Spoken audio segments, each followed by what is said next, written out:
আমরা মনে করি যে বিজেপি, সংঘ পরিবার, আরএসএস গোটা দেশে একটা গণতান্ত্রিক কাঠামোকে ভেঙে, সাংবিধানিক কাঠামোকে ভেঙে একটা ফাসিস্ট রাষ্ট্র তৈরি করতে চায়।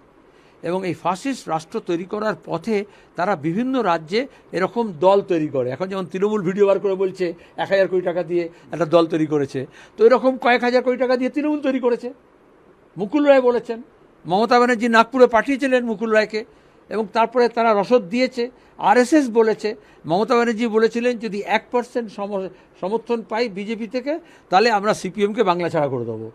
তখন বলবীর পুঞ্জ ভাইস প্রেসিডেন্ট বিজেপি এবং আরএসএসের পত্রিকার সম্পাদক ছিলেন পাঞ্চজন্যের, তিনি বলেছিলেন, অর্গানাইজারের, তিনি বলেছিলেন 100% সাপোর্ট করব। তাহলে যে তৃণমূল আরএসএসের 100% সমর্থন নিয়ে বা সিপিআইএমকে বাংলা ছাড়া করতে চেয়েছিল, সেখানে বাংলা বাঁচাবার জন্য আমরা বিজেপিকে তাড়াতে চাইছি, তৃণমূলকেও তাড়াতে চাইছি। এবং মানুষ এর আগে বিজেপি তৃণমূল বাদ দিয়ে তো এখানে প্রশাসন দেখেছেন, এখানে তো রাজনীতি দেখেছেন, এখানে তো শিক্ষা সংস্কৃতি দেখেছেন, এতটা কলুষিত তো হয়নি। তো আমরা তো কলুষতা মুক্ত করতে চাইছি।